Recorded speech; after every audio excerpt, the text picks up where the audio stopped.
welcome to The Art of Adventure. This is episode 246 with David Solomon. The Art of Adventure is the podcast that helps you travel the world, run your business, and embark on an epic quest. And in today's case, learn how to do magic. You can find the show notes to this episode at derekloudermilk.com. And I also want to tell you about the next Adventure Quest trip that I've put together. It's coming up in October, so still a few months away, in Morocco, calling it Moroctober. And this is for influencers, people that are already Instagram influencers, travel, adventure, outdoors, lifestyle influencers, or if you're working on that career path. If you love taking photos, if you love amazing food and beautiful scenery and visiting sand dunes, this is the trip for you. So I've got a few spots open for this trip. And if it's something that you want to do, then you can send me an email, derek@derekloudermilk.com, or comment on one of our posts about it on Instagram. So let's talk about today's episode. This is the longest interview that I've ever done, that I've ever published here on the podcast. And it's because this topic is really fascinating to me. I probably could have gone for many more hours. And so David Solomon, he's a wizard, but he's also a Stanford MBA and has worked at Google. And he's the author of Magic is Real. And he's been studying magic and spiritual traditions around the world for decades. And he's known as the Tim Ferriss of spirituality. So he is well-versed in so many of the things that I had questions about growing up as a kid. You know, I played Magic the Gathering, and I read fantasy novels, and I read Harry Potter, and I watched Star Wars, and I always wondered just how much of this magic that is in these stories is real, and could I maybe be magic one day? And I've carried those questions that I had as a kid with me my whole life. And so I wanted answers, and that's why this is such a long interview, and maybe we'll even have him back for more. And I also really like David's approach because he's well-versed in science and evidence-based study of a lot of these things. So he brings what is really a lot of woo-woo topics into concrete, measurable terms. So he says, magic is the science of applied consciousness. In this episode, we're going to cover a whole bunch of stuff, but we talk about how mental energy impacts the material world. For example, things like chanting and prayer can be used to heal cancer. How does that work? What are different dimensions of reality? The three that we're familiar with, well, he says there are 9 dimensions. What is bioenergy field and the chakras, and what is chi? And what is the difference between the heart field and the mind field in terms of their electromagnetic energy? We talk about sacred geometry and magic stones and plant medicine and LSD and breathwork and how you can move the wind with your mind, and so many cool things that I bet you've been wondering what the heck is up with all these things. So come with me on this journey. Suspend any disbelief that you have, any skepticism, until you hear David's explanations. And he pulls in a bunch of references, things where you can go and investigate further as well, because he's done, again, reading for decades and practicing this stuff. So without further ado, here is the wizard, David Solomon.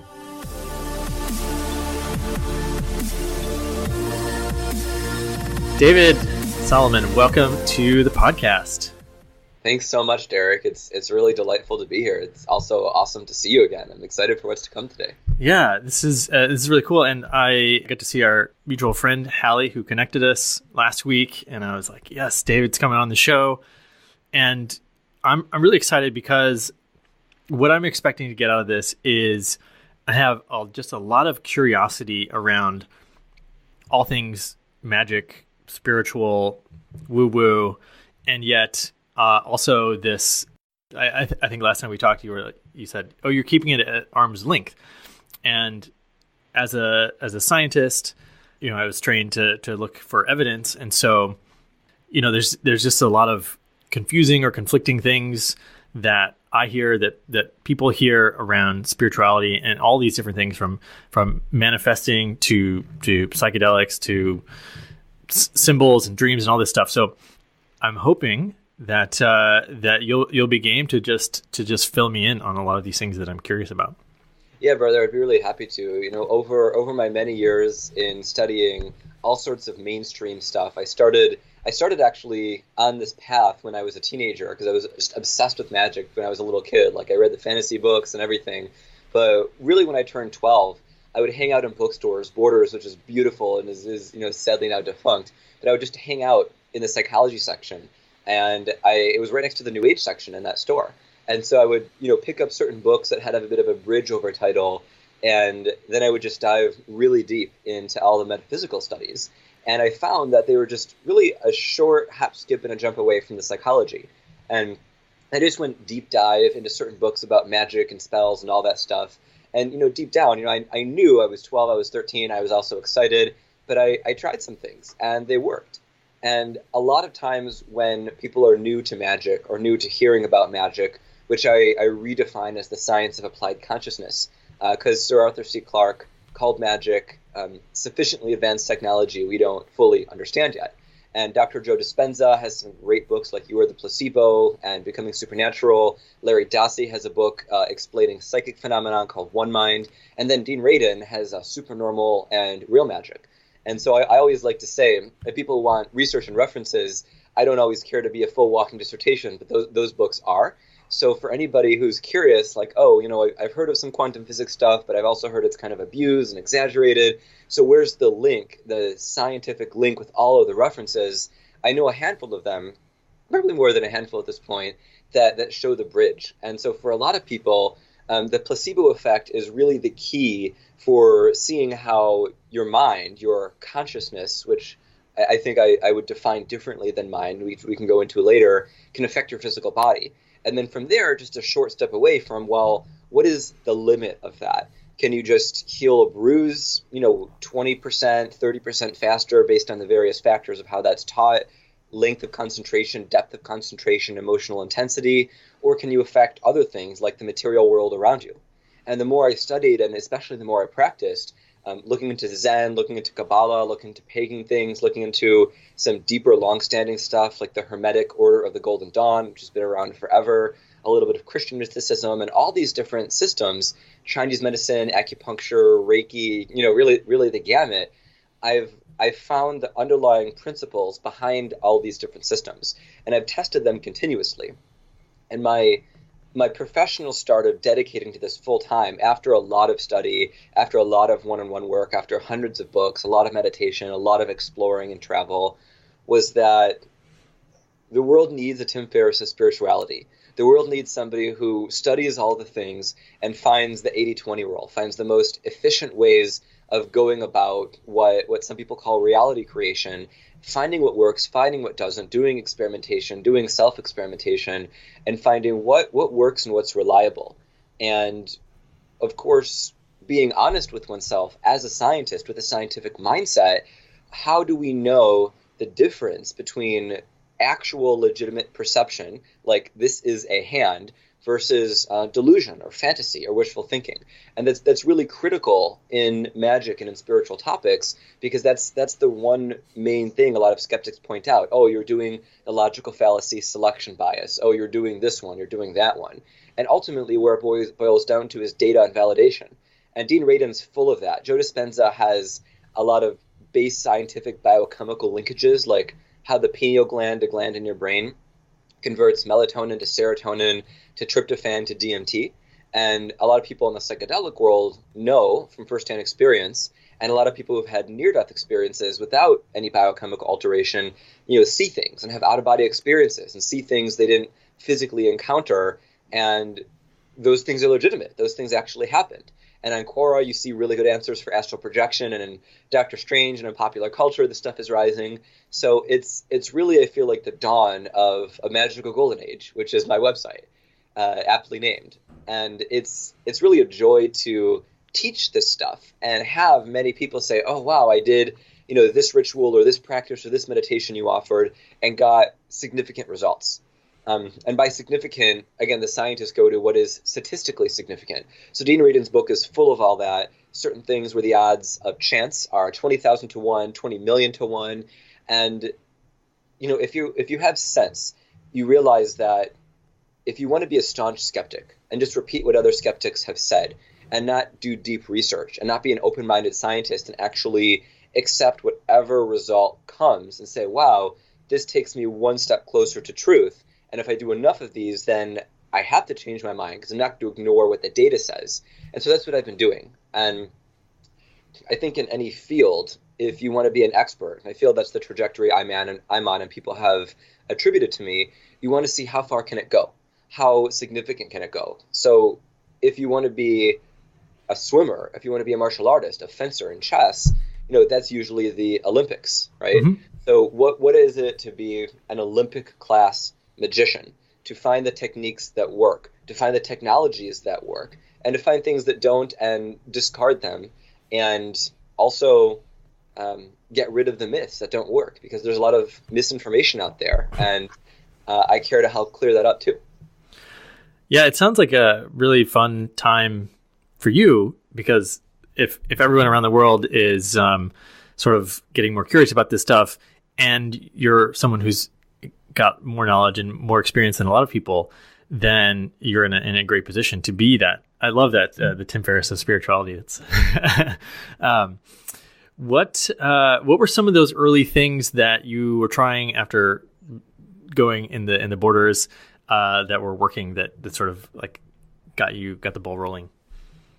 Yeah, there were three experiences that were very powerful and that were reflected in the physical world. I think one of the biggest ones that you mentioned, it's in my book, it's in chapter 12. When I was in college and I was starting my, I think, third company, my dad had the unfortunate experience of getting cancer. And one day when he was in a checkup, he had a really, really big side effect. His colon burst. He was being scoped. And so we all went to the ER. He was rushed into surgery. And when my mom and I were in the waiting room, the nephrologist, the kidney doctor, came up and just had a very sober talk that he could die and his kidneys could fail. He may need dialysis his whole life and might need it for months. And, she had a very strong reaction. And I had a mix of reactions, but my training up until that point, I was 19, really kicked in. So I went off to the side.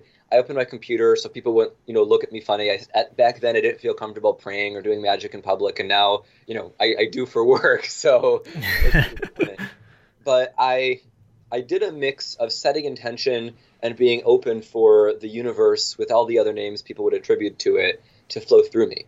And I kind of shifted, and I saw with my inner eye, with my eyes open, my eyes closed, it didn't matter, his kidneys functioning well. And at that point, I didn't know, anatomy like the back of my hand, but I saw what seemed like kidneys and the veins and the nerves and everything else flowing perfectly. And I saw it as like a glittering, sparkling white light in perfect form and function. And I just saw, felt, knew, expected in stillness and detachment, things going well. And that lasted, it felt like 4 or 5 minutes. It might have been longer. It might have been slower. As often happens in these, time and perception of time tends to switch, whether that's a metabolic process or a mystical one, depending on your perspective. It doesn't matter too much for the purposes of this conversation. And so that was done. I closed my computer, got some hot chocolate, and then the nephrologist came out of the elevator, a few minutes later, and Mom freaked out, and I just had a knowing that things were fine. And, I sat down next to her, and he said, mysteriously, Larry's kidneys started working just fine.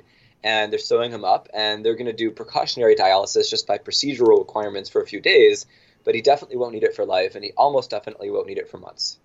And at that point, she was working on accepting that. She had a really strong emotional reaction, so physiologically it took time for her to shift. And I'm just like, yeah, great, magic worked. Wow, yeah.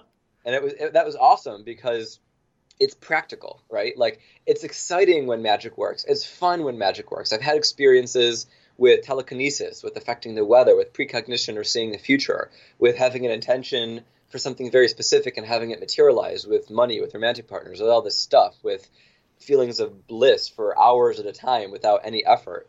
But something like that is something that I think a lot of us face throughout life, like a medical emergency. And I feel like if magic can't work in those scenarios, what's the point? I first saw the movie The Craft, which was about witches, and they did all this cool, funky stuff. And as I was studying, I talked with a Qigong master. And for many people, Qigong is about healing, boosting of longevity, boosting of physical strength. Other abilities come for people who dedicate and practice. And I thought, do I really care to levitate stuff and have telekinesis to throw fireballs? How useful is that? And I got to a point when I was studying certain pagan things, and they said a spell is just a focused form of prayer. And, Buddhist texts and psychology texts said prayer is just self-transformation. And I thought, oh, it's just psychology. And, an experience like that where there's a medical emergency and it's likely or probable, even if you can influence the outcome by 1%, it's just efficiently worth our time to learn. So that was the first experience. Can I actually? So that reminded me of an experience that we had, a medical emergency, and I've talked about it before. When my son was being born, when my wife was in labor, all of a sudden his heart rate dropped, and they hit the button on the wall. The code red, code black, whatever. They were going to have to do a cesarean and cut him out really fast. And then we had a doula who's also happened to be a Reiki master, helping us with the birth, and she instantly started praying. And in the time when the 20 doctors rush in and they prep Heidi for surgery, and in the 2 minutes where they're getting the knife out ready to cut, she's just praying up a storm, and all of a sudden his heart rate comes back to normal, and everyone just stops, and they're like, hold on. Okay. And there's a certain aspect of that might have happened, just good luck for all of us. But it feels like also it was really nice having this doula who, is spiritually, energetically trained, praying up a storm to help influence the good outcome. And eventually we had a natural birth, and he is super healthy. So great outcome to the story. One of those things that I look at and I wonder, what was the impact of that praying? Yeah. And the first thing that comes up is causation versus correlation, right? And there's so many studies out there about prayer, and there's so much commentary on them, both for and against. So in my second book and my third book, which are written and soon to be published, the first one's called Magic is Real. I have a chapter about magical power, and it's a very mathematical chapter. And what it essentially boils down to is what Isaac Bonwitz in his book Real Magic, a while ago, back in the 80s, and he since wrote a book called Real Energy. He's a druid physicist, and University of California, Berkeley, a legit good school, gave him a degree in magic. And he's the only one. That's kind of an authority, right? That's amazing. And he said there's psi and kata psi. So in electronics, there's cathode and anode, right? Positive, negative charge. And so he borrowed those terms. And so psi in many research communities is for kind of mental consciousness energy affecting the material world. And so kata psi is the opposite. So say you pray for a good childbirth, and you're very strong in consciousness. You're very strong with heart. The Heart Math Institute has shown that the magnetic field produced by the heart is something like 10,000 times stronger than that of the brain. And, we know in basic physics that magnetic fields can influence electrons, which affects matter, right? So say your doula generated 10,000 units of psi. And say, there were, of all the people in the OR, maybe there were a couple skeptical people, or a couple people thought, okay, well, she's not in anybody's way. It doesn't really matter. It's all biochemistry. And they generated each 500 points of kata psi. So the doula's impact went from 10,000 to 9,000. But 9,000 was enough to change the circumstances. So that's what I would offer, is that there's a mathematical unit of measurement. And there are people like the William Tiller Institute who say they measure subtle energies, and they have research papers on this stuff. And there's the Society for Scientific Exploration, which was presided for William Bankston last I checked. And he's a fantastic healer, and he teaches people how to do his method. And we need to quantify this stuff. We need to take it away from, at worst, wishful thinking, and at best, the only thing that matters. I heard a story about Christian scientists who, I have a friend and a teacher who was a Christian scientist. He was biking, he was flown off his bike, fell down a little cliff. The paramedics really wanted to work on him, but he had legal right to refuse, so he did.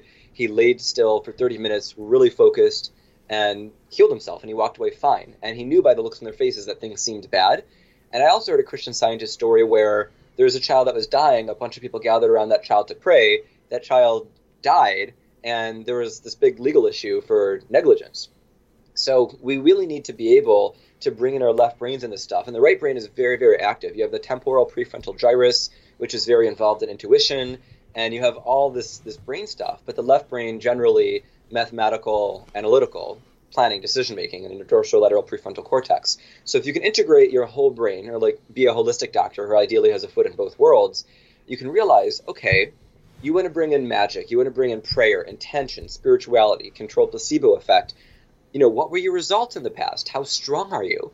And I had a healer and a teacher once who was actually triggered by those questions because of her family upbringing. And I thought, what's the value in teaching this stuff if we can't measure our results? Why use it if we don't know how effective we are or how to grow in effectiveness? If you are a surgeon, you have statistics on how successful your surgeries are. If you're an athlete, you have all sorts of statistics on your performance. If you're a dietitian, same thing. And what I would offer is that magic, just science of applied consciousness, but magic is a more fun word, not fantasy, not stage illusion, although some of those people are doing real stuff, which is awesome and inspiring because, David Blaine, if you study advanced Qigong, he does a lot of that stuff with, with some of his stuff that he does on stage. So when we grow in a skill, most of us, you could say riding a bike, we start at an entry level. Maybe we have some beginner's luck and a spike of success. Maybe we have a really supportive environment. But generally, we start at a very low level of skill. Unlike anything, like a graph, it goes up, it goes down, it goes up, it goes down, it goes up. Based on life circumstances, depth of practice, length of practice, continuity of practice, that skill rises. And of course, based on setting, it rises too. So if you're a great soccer player and you're on the field and it's completely raining and people are booing you and you have a broken collarbone, your performance is likely going to be less than when you're at peak condition and it's a sunny day and people are cheering you on and you just got this big sponsorship deal and you're feeling on top of the world, right? And you're sober and all these other things. So even at a high level of skill, circumstances matter. So, if we can ground ourselves, involve our lower chakras as long as our upper ones, and realize that magic, the ability to apply consciousness, is a skill that we can grow, influenced by our circumstances, then we can start to take it more seriously.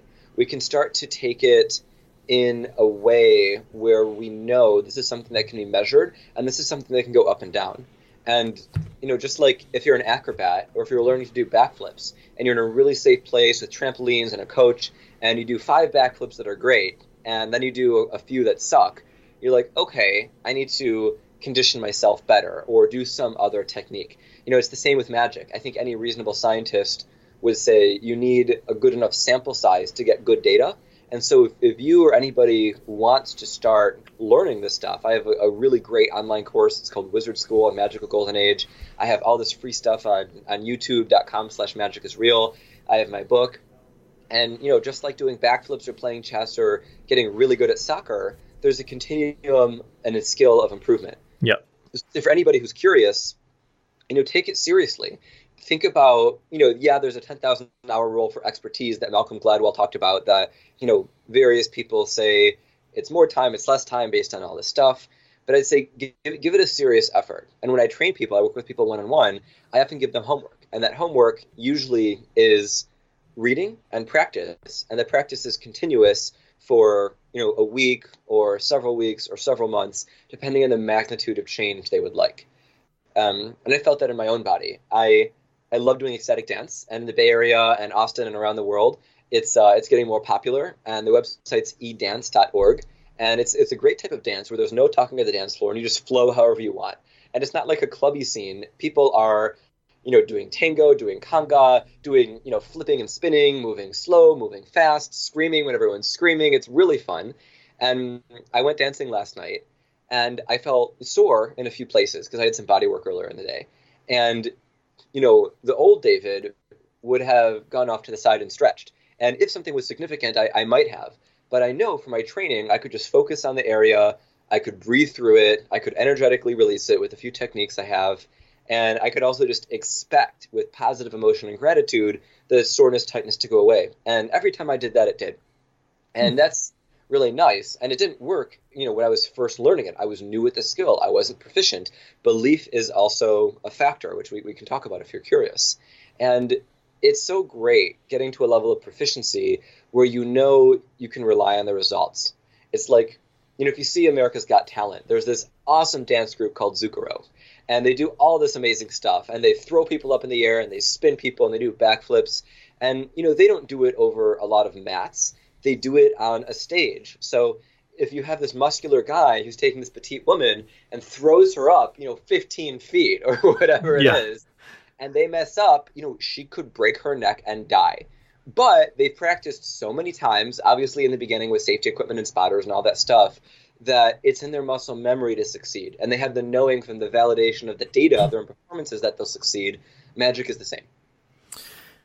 There's so many threads to follow up on there.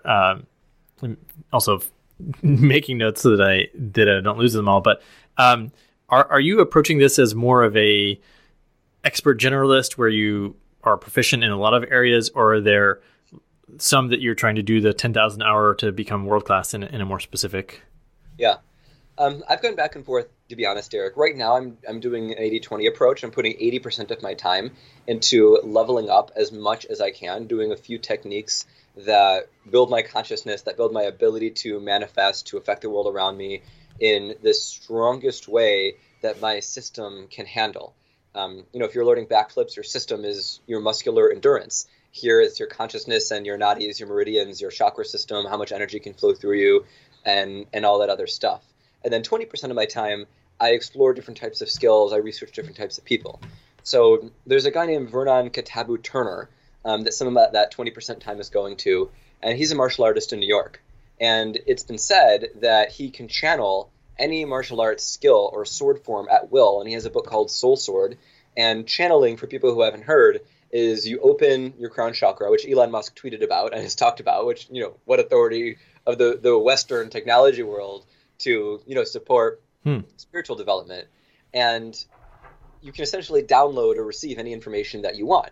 And Edgar Cayce was a very, very famous psychic and great healer in the 20s and 30s, and a lot of books written about him and that he wrote, and tons of stories talking about and anecdotally validating his work. Was a great channel. And again, like that, it's a skill. And in my book, I talk about an ego filter. So if you want to be celebrated, if you have a lot of attachment to an outcome or to information, it might be less likely to be fully true and complete.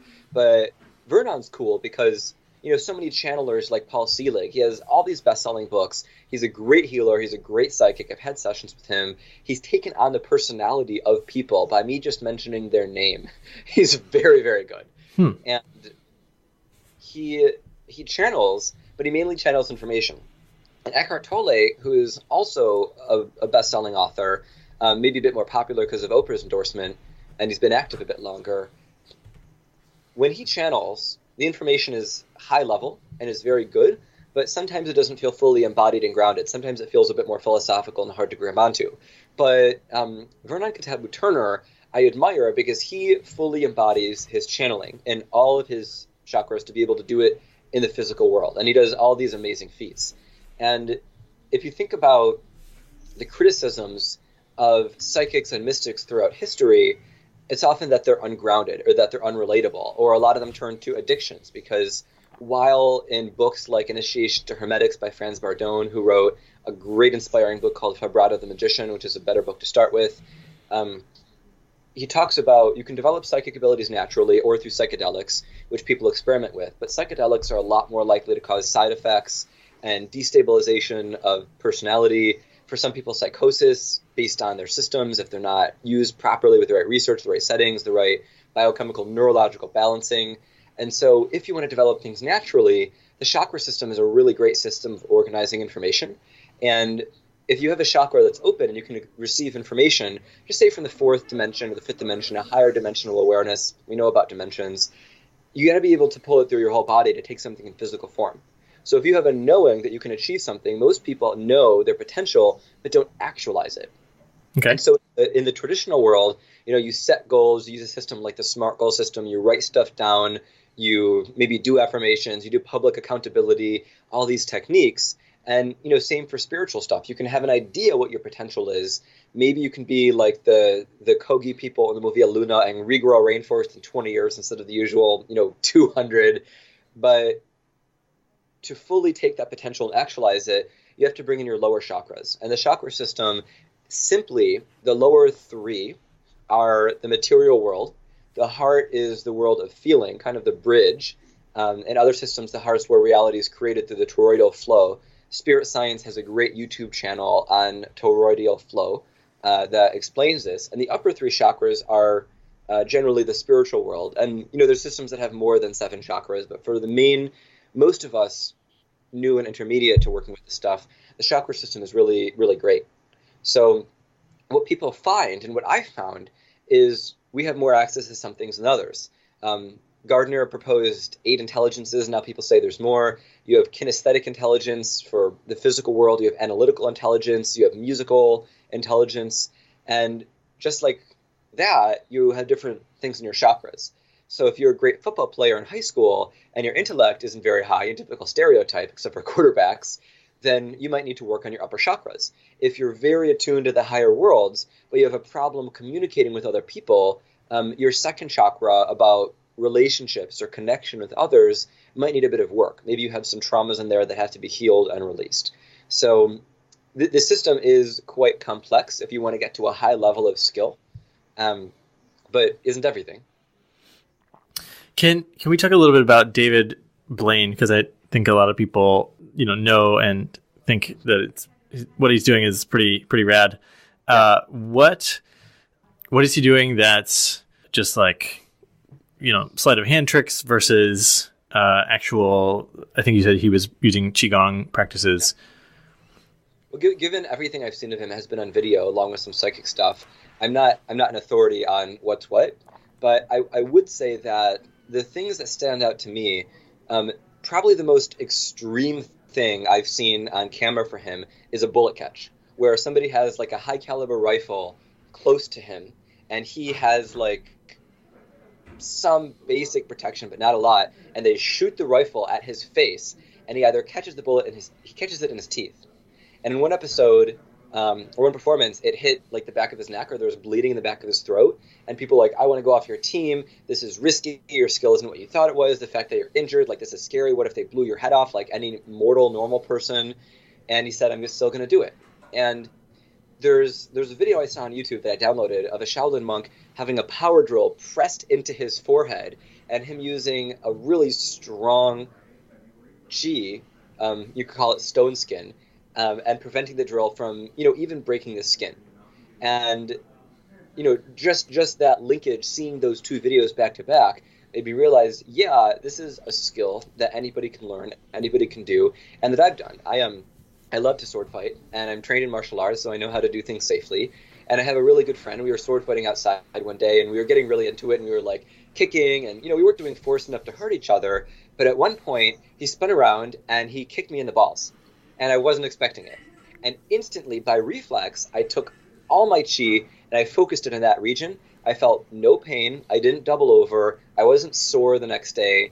And after just 15 seconds of breathing, we continued. And people who were watching and him was like, oh my gosh.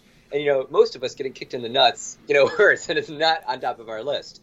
And for me, it's like, okay, this is a pop quiz for my training. And I didn't even have the time to think of it. It was just immediate by reflex. And I think that's a nice way of proving legitimacy of these abilities. I've also seen David Blaine on camera take a thin, sharp object, like an ice pick, put it through his arm, no blood, take it out, no blood. And I have a teacher in LA who talked about doing the same thing in a workshop where people had, way less experience, and they were just so convinced, so psyched up that this would happen, and it did. So how do you explain that? Acupuncture needles for most of us don't cause bleeding. If they do, it's a drop or two of blood. Something, much, much thicker, 10 times, 20 times thicker to not draw blood or cause damage, that's, unbelievable for most of us. And to hear of somebody who took the workshop, and it wasn't a Qigong workshop, it was something else, and then to see somebody do this on stage, you're like, oh, this is a learnable skill. It's part of the mind-body consciousness connection, and anybody can do it. Now, if you do it with a reputation and cameras and build-up and music, that builds emotional expectation. And you see the emotional reactions of Jimmy Fallon or whoever else is on camera. You take those emotional reactions, and then you have the surprise and the awe, because most people haven't seen this before or don't know how it's done. And they're like, wow, what an incredible trick. How did he do it? Was there a thing that came out of his hand and the thing like compressed, like the fake syringes in movies? Mm-hmm. And, it's magic. It's technology we don't fully understand yet. And that technology is the power of the human mind, the power of consciousness, the power of Qigong, whatever the case may be. I remember buying the Sports Illustrated swimsuit edition when I was at 13 or something. And there was an article in there about Shaolin monks, I think. And they were showing these guys like smashing through bricks and getting strangled, and like two guys pulling on a rope while another guy like smashes a cinder block on his face, and then like the next picture is like smiling monk undamaged by cinder block. And I was like, what is going on? Like, this article is so weird, and it's incongruous with all these other swimsuit models in here. But I often think about that, because I would just love to see someone get smashed over the head with some bricks and be fine. And they say seeing is believing. I would say experience goes a step above, because then it's real. Have you looked for that? No, I haven't. Well, there you go. Yeah. I could say how my Sifu would go. He's in Berkeley at the School of Zen Martial Arts. Website zenmartialarts.com. It's amazing. A lot of adults practicing martial arts, practicing meditation, traditional Shaolin style, some Brazilian jiu-jitsu in there. Really, really good skill. And he uses martial arts to take people on a spiritual path. And they would do demos in Royal Oak where they would do exactly what you're talking about and break bricks with their bodies and be fine. And so I'd say go see it. It's one thing to hear or read about something. Experience obviously can take some time, but just look for it, man. There's this really two cool YouTube documentaries. One BBC did like almost 20 years ago of a regular anchorman goes to China, witnesses all this Qigong stuff, sees an old master and like 20 young muscly people trying to push against him, and he like barely does that, and they all go flying backward. And there's a lot of videos like that. And even if some are faked, there's a lot that are real or likely real. And my Sifu Brown said, he would see a high-level master who would put his wrist in a lock, like locking the joints as if you're holding it, but without touching it. And, if you want something, go find it. And I would say this to everybody. And if you really believe something is possible and you really believe it would change your life, isn't it worth whatever resources you have to muster to experience it? Really. Yeah, I'm definitely going to add that to the bucket list. And then maybe you could talk a little bit about what's going on. Like, what is Qi? Like, why can't they drill into this guy because of his Qi? Yeah. So I want to answer that properly. It's going to be a bit of a long answer. I can give short answers. I do it on Instagram all the time. But it takes to understand properly, and not just a soundbite. The soundbite is energy creates and structures matter. The full answer is there's multiple dimensions. We all know this. And in the first chapter of my book, I talk about a 9-dimensional model and a 9-dimensional map of reality. And it's a really useful map. There's other maps out there. And 3D is just the physical world, a material reductionist This is a hand, this is the air, they're not connected. But if you go deep down into the physical world, there's electrons coming and going, right? So the physical world really kind of extends out to infinity. And whether you call electrons physical or not, you could say microbes, you could say pheromones, you could say scents, you could say subtler and subtler physical things. Now, more subtle than physical microscope is qi. Ki, prana in India, ki in Japan, qi in China, all the same thing. Okay. Vital life force energy, or biofield energy, as it's often said in the West. And this energy flows through our body. In the Chinese system, it flows through 12 meridians. In the Indian system, it flows through 12,000 nadis with, major and minor ones, because who's going to memorize 12,000 in a day? And the chakra system is a way of organizing collections of energy of energetic organs. So you have your liver, which has certain functions, and you have your liver meridian, which has other functions. So if people want to feel qi, there's an exercise I give in my book, and I train people, and it's a really cool exercise where you essentially just hold your hands and breathe in a certain way. It would take a while to do here, but I just want to offer it right now for anybody who wants to try it in real time. I'll do a compressed 2-minute version if you want. Okay. And so you could do it with me if you want. Yeah, let's do it. There's 3 hand positions. There's close, there's medium, and there's far. So close will be at the end. So you start at medium, and as you slowly breathe in, your hands go out. It's to feel qi. And then as you slowly exhale, your hands compress to the middle position. And as you inhale, your hands go out. And as you exhale, you're pressing a big sponge full of water, and you're feeling that resistance as you're pressing that sponge, just visualizing it. Yep. Inhale, the sponge expands. Exhale, slowly from the belly, it compresses. Now, adding, when you inhale, you see streams of white light coming from the center of your palms. And exhale, as you compress that sponge, there's a sun, a star, a ball of energy between your hands. Inhale, the energy gets brighter and stronger, and the flow increases. And exhale, you compress that sponge, that energy really strongly. And as you sit here and stay here, you just start pulsing your hands very gently and focusing on the space between your palms. And you focus and feel your hands. Can you feel anything? Yeah, it's like a rubber band. Yeah. Okay. And if you press a little bit closer, do you feel anything? Yeah, it's like polarized magnets. Yeah, right? Yep. So, and anybody watching can keep doing this.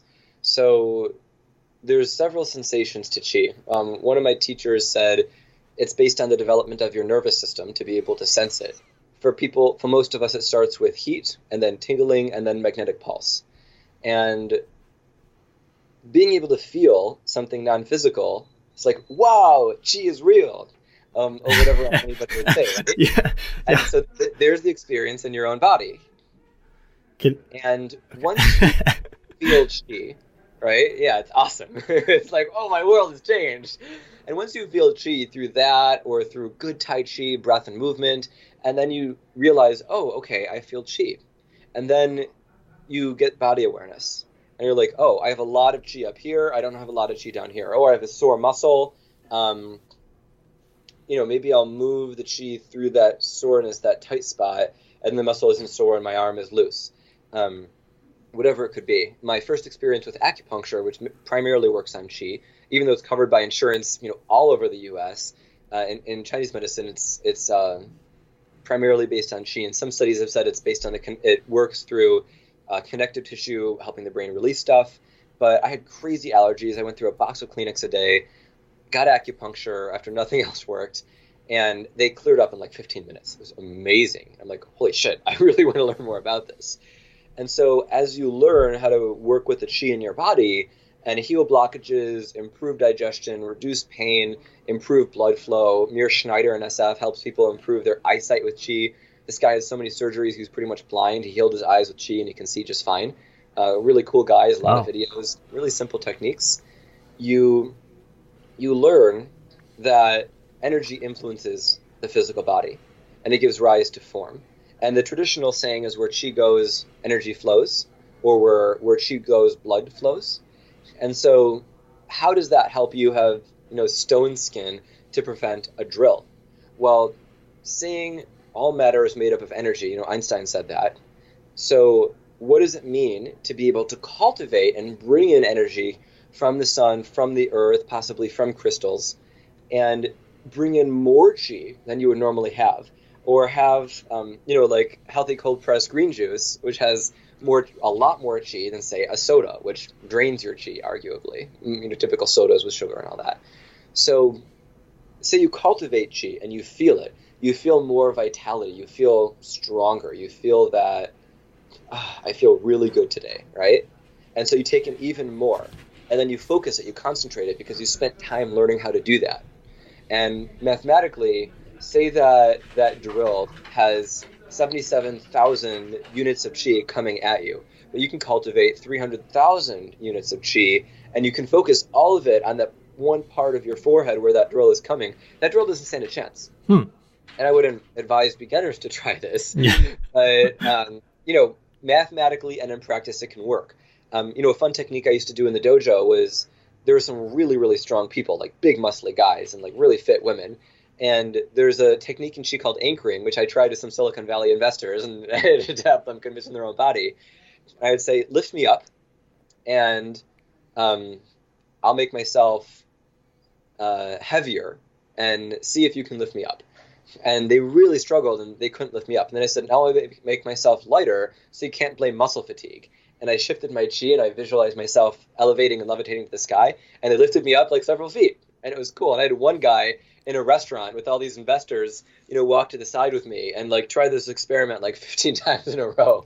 And it was really, really cool when people can feel it in their own bodies. And so the point of this is to realize there's a lot of things that are accessible. The thing I did with my dad was pretty high level, and I had a lot of years of training and practice at that time, plus past life stuff. And I wouldn't say, expect that. Like if somebody, my goal is to have a network of skilled magicians around the world. So say you're biking with your friend, and your friend gets hit by a car while on the bike. You call the paramedics. While they're on their way, what do? You pray or you magic, and have a push notification, and have 1,000 magicians praying for that person in real time, and that person heals so fast that by the time the paramedics arrive, there's nothing for them to do.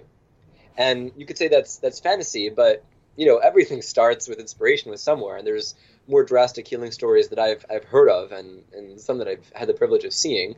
And doing that approach, you take the Western traditional approach. You don't ignore what you feel may need to be done, but you also, like the doula, do everything you can to take that pop quiz of life and really pull your abilities to the max. Most of us have taken good standardized tests where we had to be at our maximum level of performance because this thing arguably could affect our life. Same thing with magic. And then you do it, and whatever level of success you have hopefully inspires you to keep on studying and practicing. So with chi, the bullet thing, which I would not advise anyone to do, isn't even a higher level of mastery. And because it's rare, less people see it, and more people think it's impossible. And then skeptics say it was just illusion or a trick of the camera, and the audience is paid, or who knows what they would say. And I would just say, if you're curious, go witness it. Go learn how to do things on the verge of that. Yeah, gosh, so exciting. So as an athlete, one of the first questions that I have is if I could use a practice of chi to recover faster or work out harder and eventually, win more races or ride faster or all of these things, or just not get tired. Is that a possibility? Heck yeah, man. There is a time when my health wasn't great because I was healing some deep stuff, so it brought up things. My energy was just low, and I had a commitment to go to the gym every weekday. So I went to the gym, and I felt drained, and I didn't want caffeine because it was like 10 at night. And so I'm like, I'm just going to channel and embody Arnold Schwarzenegger and have all the chi that he had in his prime, right? So I did that, and I got on the elliptical, and I turned it to maximum resistance. And I focused on that feeling and that knowing of seeing myself so fit, so strong, feeling that energy, being the epitome of physical strength. And I rocked that elliptical for an entire hour, and I was fine. I had no caffeine. I had no other types of stimulating things.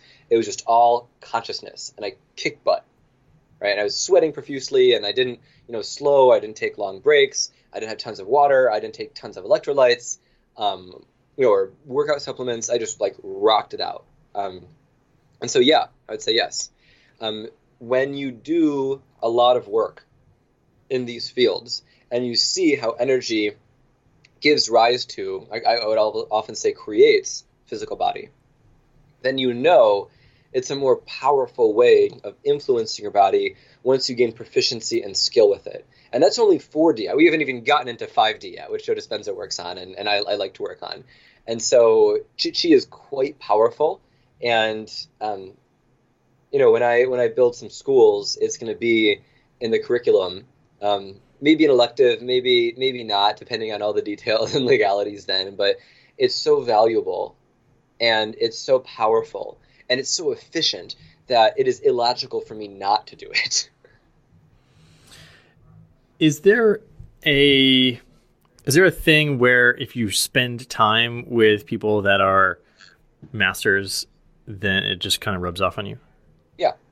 I mean, just take empathy. If you're with angry people, your mood likely goes down. If you're with happy people, your mood goes up. If you're in a big group of people and they start to riot, you're more likely to feel angry. You could say mirror neurons from their facial expressions. You could say pheromones. You could say the energetic field. You could say collective consciousness. But yeah, absolutely. When people see Amma, who's a spiritual master and people call the hugging saint, she goes around the world and just gives people hugs. And she goes on stage 18 hours without a bathroom break, without a meal, and just hugs people one after the other. People get tickets and wait for hours for this. There's a lot of in that space. She has a very powerful consciousness, and people are affected just by being in the same room or being on her campus. She has an ashram in San Ramon in California, where I first saw her. And there's so many synchronicities. There was a guy named Max who I wanted to meet for the longest time. Good, kind person, spiritual entrepreneur, had been on this path in his own way for a while. And we were texting, but there wasn't great reception out there. And we were trying to coordinate a meeting, but there were 20,000 people over the weekend. What's the likelihood of seeing one person if you can't coordinate digitally? And what ended up happening is I was in line for 4 or 5 hours for a good seat, and I didn't see him. And we hadn't texted in maybe 7, 8 hours. And the seats, there were a lot of seats. Maybe each row had like 29, 30 seats.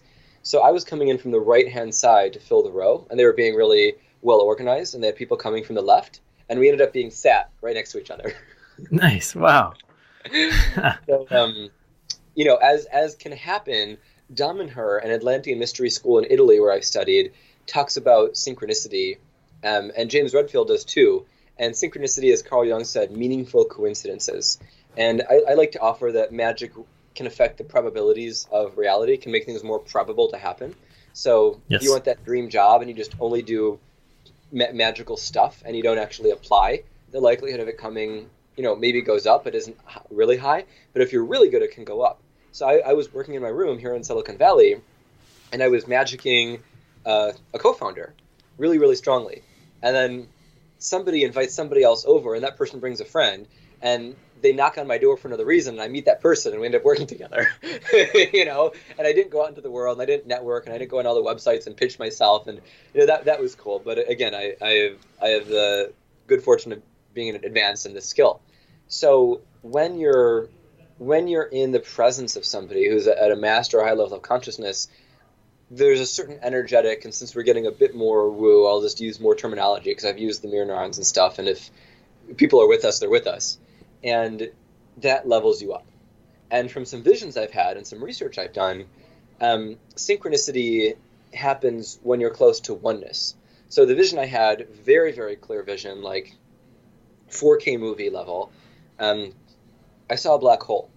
And you could say at black hole there's a point of singularity at the center. It's been theorized where everything comes together. Okay. And then it's further theorized that a white hole, puts out that matter in another dimension, another universe. And so the vision I had is you're spinning on the rim of this black hole. And a lot of Enlightenment traditions say, really all of them in different language, that we are all one. And while philosophically that's true, I see you as a separate body, and I can make a philosophical argument that we're one, but ultimately you could say we're separate. But as your consciousness rises, you feel how at higher levels and dimensions we're part of the same soul group, or the same oversoul, as Jane Roberts says, who was one of the first big channelers in her book, Seth Speaks. And as you ascend in consciousness, as you level up in consciousness, you see that oneness and you see the reflection. So say you feel yourself as a teal energy, as a blue energy, and you see somebody else as a red energy. As you spin in that tornado, maybe both of you get closer to purple, and you see them as a reflection of you. And it's often said in spiritual circles and law of attraction, you see reflections of you. You feel really angry, you see anger out in the world. You're a hammer, everything it seems like a nail. Mm-hmm. And when you get closer to that point of oneness, as Redfield and all these people say, with positive expectation, your intentions are more likely to rapidly manifest. And I would offer, because you know and feel yourself as oneness with the universe around you, you create that thing inside of you and outside of you at the same time, because it's one. And that's alchemy. One is all is one. And Full Metal Alchemist, an epic magic battle fantasy anime, talked about this and taught it. A lot of this stuff has been taught on fairy tales for a long time, especially when it was illegal because of the Inquisition, which was created for political motives and land grabs, as J.K. Rowling explains in History of Magic, which is a really well done book. And when you feel these states of oneness and synchronicity and singularity, and things manifest so much out of bounds of just random chance, it's convincing. And then you read the theory so your logical, rational mind can go along with it, because for most of us, we grew up in a world that says this stuff is not possible, less commonplace. And so the value of being with the master or learning from a master in person firsthand, or digitally if you can't, is you get that transmission, you get that energy. So if somebody wanted to study with me, for example, working with me in person, one-on-one, or in a workshop would have more impact from my consciousness to theirs and my certainty of knowing than digitally. But digitally is very significant if people can't do that, or if they want something and I'm not teaching at that time. Yep. And a step below that, but still significant, is reading my book Magic is Real, or listening to the audiobook, The Epic Wizard Voice by right? which is great. Yeah. Okay, so I had a little bit of a hard time following all of that and understanding all of that, but that's okay. And so I think maybe people listening may also at times sort of there's a lot of terms. I love that you're bringing in a lot of books and references. I can tell I'm gonna have to go through and put links to all of these things, because there's most of them are in my book. So if people pick up Magic is Real, if they just want it for the references and want to return it on Kindle after 7 days, whatever. But I mention a lot of this in there. And in my wizard school, I mention a lot of them. And, people want to email me, go to magicalgoldenage.com, click contact. I can mention these per person. And this thing is recorded, so people can go anytime. And, references are good. We're all one, and other versions of me, other versions of you embody themselves as these different individuals to remind ourselves of the truth of this world. I've still got a big long list, but I'm not sure if you mentioned it already, but let me ask about breatharians. So people that aren't eating solid food and are fine. I've met some breatharians, and I've never seen them consume solid food, and they're dancing. Met them at ecstatic dance, and so I've met people that claim to be breatharians, but what exactly is going on here, and how is that possible? Yeah. So I'd like to reference my breatharian teacher, Ray Maor, M-A-O-R. He's Israeli. He has a book called A Year Without Food, and I took his immersive workshop in Arizona last year. Ray did a reality show, which he said he had 7 days of no food and no water, constant camera surveillance, and daily blood tests. So just for the shock value of people who are like, breatharians, what? There's that. On the flip side, I've heard from a teacher, Jeffrey Martin, who made Finder's Course, a secular way of reaching enlightened states with neurological data and 2 to 3 hours of daily meditation for I don't know, I think it's 14 weeks. It kind of grows because he wants to improve the stats, but it's very successful. I think they're on their 14th or 15th one right now. Course is about $2,000, but it's a good course. He said a lot of breatharians have been caught sneaking candy, and I read about that too. So, but what Rama Orr, who is arguably a successful, accomplished breatharian, explains, and these are my words, is as you learn to draw energy from source, and as you understand how energy, qi, ki, prana, consciousness, shen, Dao in Chinese terminology, creates matter through the organization of sacred geometry and through, you could say, quantum principles, as Joe Dispenza says, matter phases in and out of existence or in and out of this dimension 7 times a second. You organize and give rise to physical matter. So high-level masters like Babaji, and just for the line of references to continue the trend, Steve Jobs gave one book away at his funeral. It was Autobiography of a Yogi. One of the highest masters in that book was a guy named Babaji, and apparently Babaji materialized an entire palace full of detail in half a second, like instantly. So materialization is you take so much chi and you organize it almost an infinite amount, and you materialize a lot of stuff. And I just want to materialize a handful of diamonds. I'd be happy with that. Right?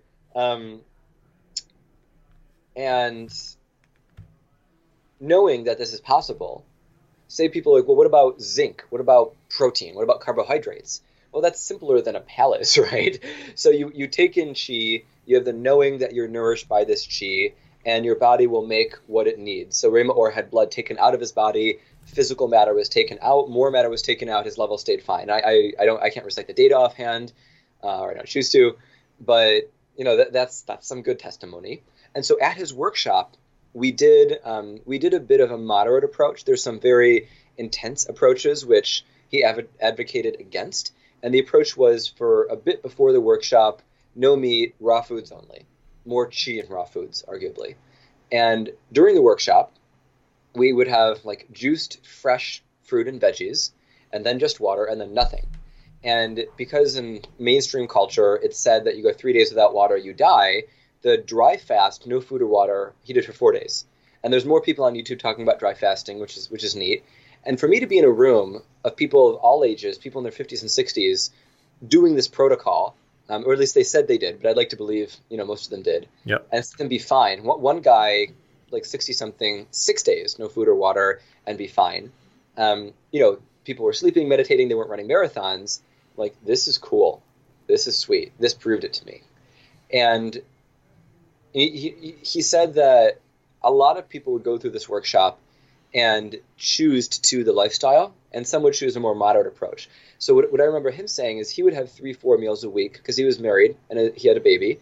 And for social reasons or just for camaraderie with his wife, he would eat without needing to, but his digestive system didn't shut down. Just he gained vital life force energy through other methods. There was somebody in the course who said that she did the whole workshop and she chose to not alter her lifestyle dramatically, but her main thing with life was body image. And she had been overweight for a long time, and she wanted to get in more harmony with her body and get deep into the psychology of why she overate or comfort ate or didn't optimize her diet. And that workshop did it for her, and she got in better shape. But for her, healing her relationship with her body and her relationship with food was enough of a big impact. Now, Ray has, I remember Ray saying, he posted on Facebook a while back that there's a community of breatharians in the rainforest he went to, a lot of people, over 100 there, and he only knew of 1 or 2 breatharians who actually didn't drink water ever because they lived in very humid environments. But he said most people drink water, and most people who do breatharian work need less sleep.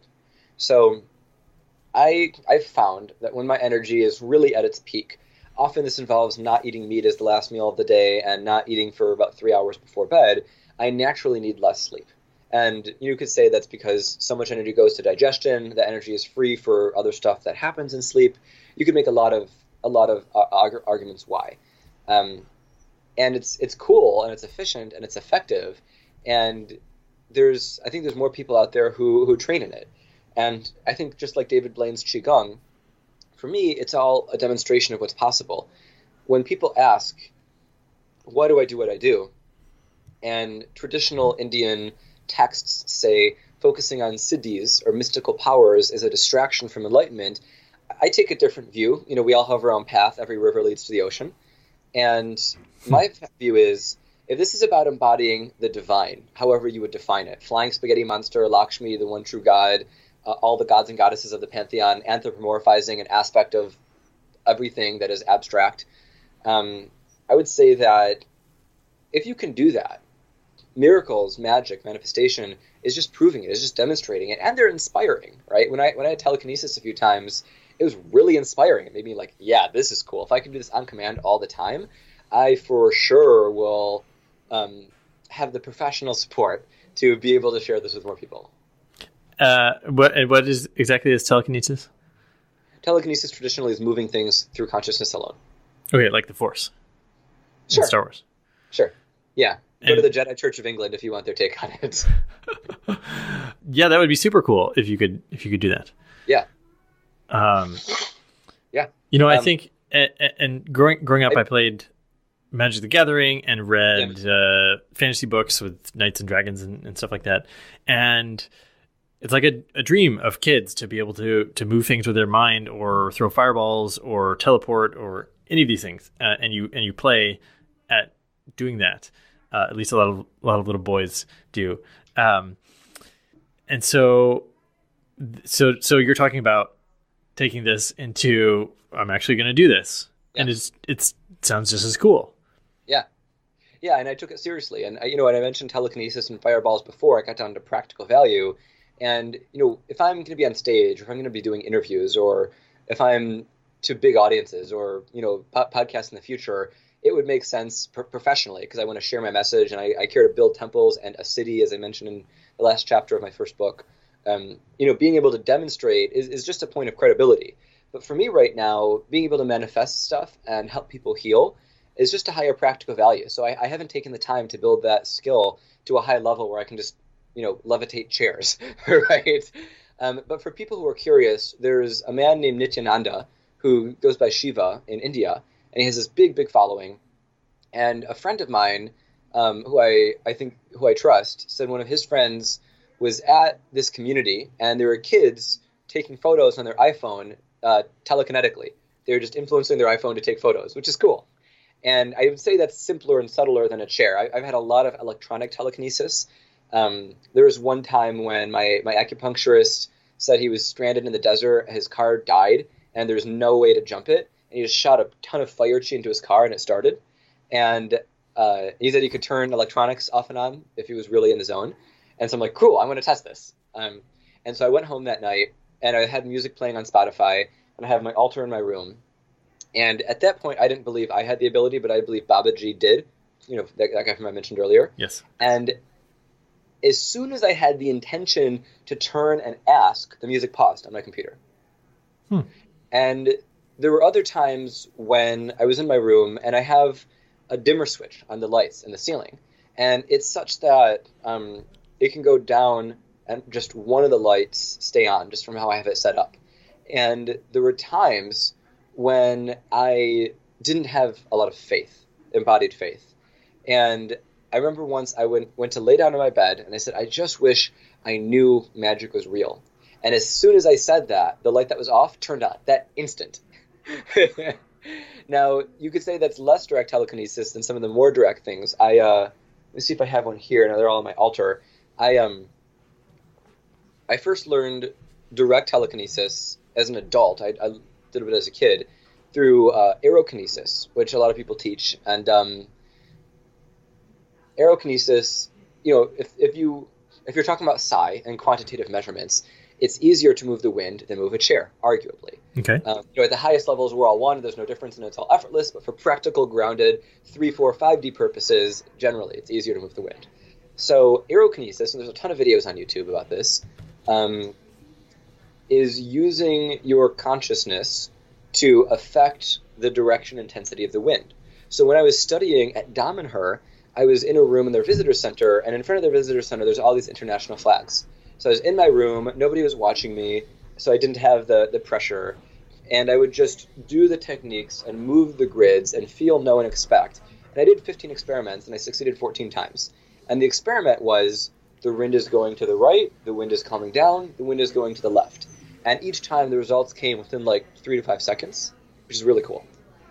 And you were just watching the flags go one way or the other? The flags were the validation that my work was successful, yeah. And then when I got home, in Palo Alto, I went to a park. And I stood on a little hill after I had a bike ride really learning about how to do this stuff. And there was a guy and his daughter to my left and a guy and his daughter to my right.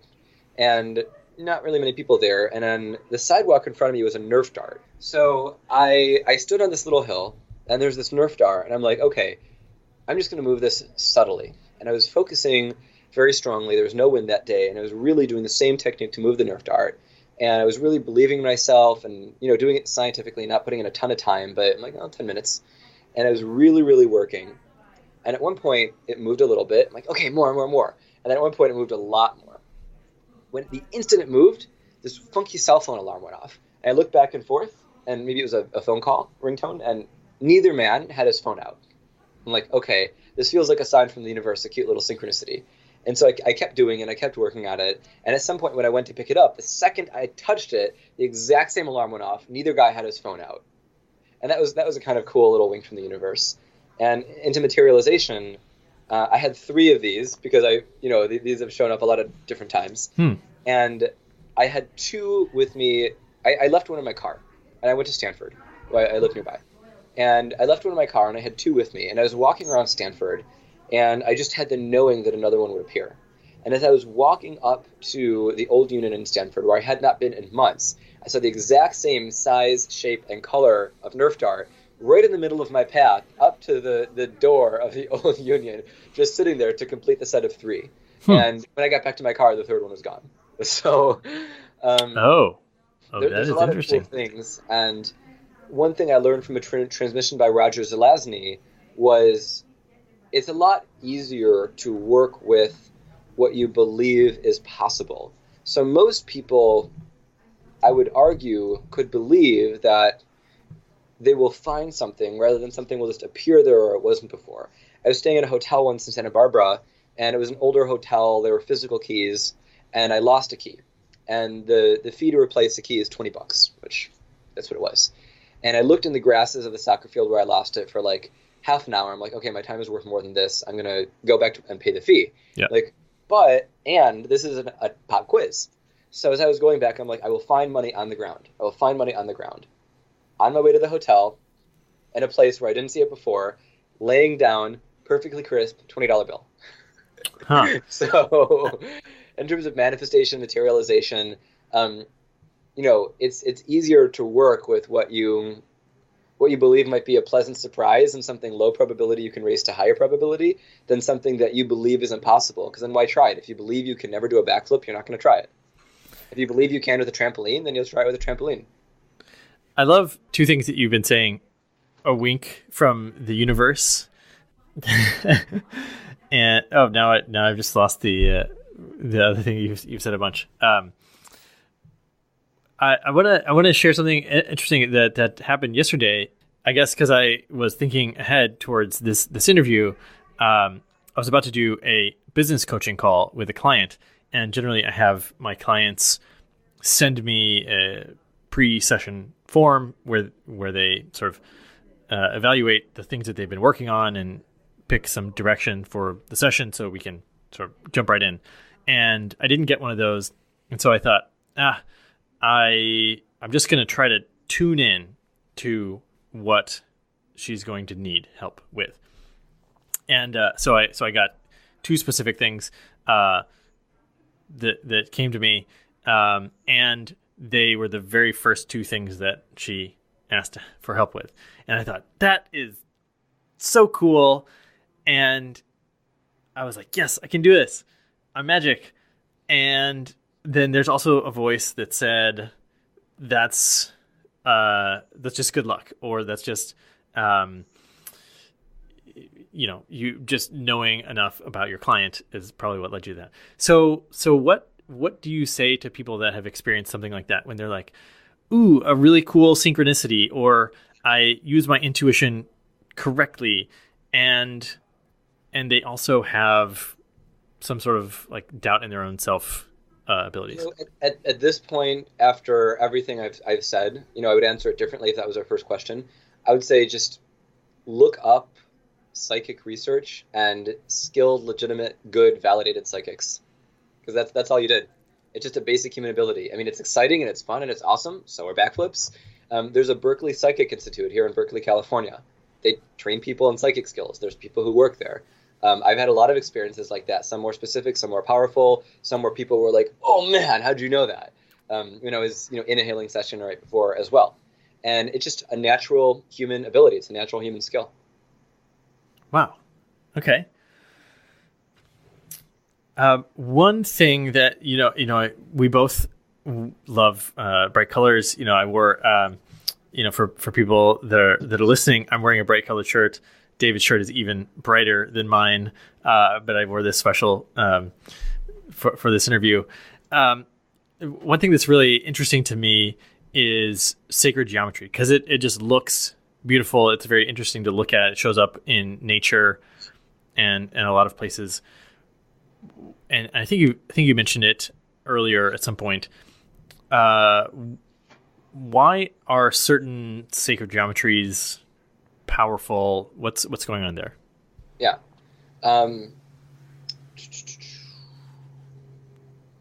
Why is a knife powerful when a spoon isn't? And if you want to cut a steak, form influences form, and in the fractal nature of the universe, everything's reflected in everything else. Lower dimensions influence higher dimensions, and vice versa. So in sacred geometry, okay, get this big book, quadrivium. Yeah. Okay. So in sacred geometry, you have the platonic solids, you have these other forms, you have these other shapes, and you see them, and you're like, okay, this is a two-dimensional drawing of a three-dimensional shape. Yes. And a great explanation of how sacred geometry works, there are these free YouTube videos by an organization called The Template, and they have these beautiful graphics, beautiful worded codes of activation in videos. And I would say, watch the whole thing start to finish, or as much as you can receive, in a quiet, focused room, paying full attention, full screen, to get the transmission. Think about a microchip in a phone. It's really, really tiny, but it can do a lot. In a tiny strip of metal that's inside one of these, little jump drives. This is 16 gigs, right? Video game systems, when we were growing up, just have that much in a whole giant box. And very, very small, very nano-sized shapes, you could argue, carry information that is encoded that then affect bigger systems, right? I could have instructions in here that control the behavior of a robot in the physical world that could then, bake a cake, for example, or walk a dog, or vacuum a carpet based on the type of robot and its sensors and all that stuff, yep. Or instructions to build any of those things. Sacred geometry is the same way. Our physical universe has form. You look at a plant, you look at a hand, we know that DNA controls, affects, directs the shape, the function of those things. What's behind DNA? Sacred geometry. What's behind the physical universe, the governing principles, the shapes of things? Things get more and more and more subtle. Unconsciousness is more subtle than sacred geometry. Sacred geometry is more subtle than DNA. And once you see that, once you see the causation of A to B to C to D, then you realize, oh, this is just one thing in the step of causation. Okay, let's also talk about crystals a little bit. Also something that, as a kid, collecting rocks, it's a pretty ubiquitous thing among kids. And now entrepreneurs and people of all kinds are using crystals in their law of attraction and manifesting and stuff. Now I sleep with a couple crystals under my pillow, and I have wild and crazy dreams. So on some level, I'm using crystals, and yet I really don't even know that much about how, beyond their sort of beauty and physical color, like what the heck's going on with them. Yeah. So in green juice, you have all this different stuff. This has cucumber juice, celery juice, grapefruit juice, green chard. So in grapefruit juice, you have citric acid. That's a physical molecule that has physical effects on your body. You have kale, which has iron, right? And you have other stuff in there, which has a physical effect on your body. Physical to physical. Okay. So it just goes by analogy that you take a crystal, this is a hematite pyramid, and consciousness to consciousness, physical to physical. And we talked about consciousness, quantum, sacred geometry, physical world. We talked about these bridges. So if you want to raise the probability that you will reduce the toxins in your body, the physical toxins that we get just from living in an industrial modern world, you could say, well, hematite is known for clearing the blood and removing toxins and a level of consciousness. If consciousness, through quantum principles, through sacred geometry, through that influence on the physical world, affects the physical world, then this is like the fountainhead of manifest creation, not the fountainhead, but a fountainhead that will affect your physical body through, those different steps and maybe a few more, obviously with multiple books of information if you really, really want to fully understand it, explain it, and teach it. So that's all, really. And at higher levels, they become unnecessary because you understand the vibration, the frequency, the signature, the essence of that crystal, and you know how to replicate it. It's like if you're new at public speaking, you may need a receptive, happy audience, people cheering you on, a lot of confidence. You may need to rehearse something. If you're experienced, you can go on stage and do great. So take any pop star, for example. That pop star may have, I'll just take Mika. He's not doing a lot right now, but Mika had beautiful, colorful, fabulous, happy things, and I'd rather reference him than like Justin Bieber, who's also very talented. But Mika, I saw like a little backstage video of him before he went on stage, just kind of like a normal guy. He wasn't coked up. He was just like talking with people. He got on stage and there was a stadium full of people. He gave a great performance, and he probably gave that performance 20 times in the month or two prior, and he probably gave it another 20 times after. I saw Brendon Bouchard, who's a great coach and a great teacher, an amazing author, and he had bronchitis when he gave the workshop, the seminar thing that I attended, Experts Academy. And Brendon was fine. And he talked about ice baths and qigong and all this other stuff.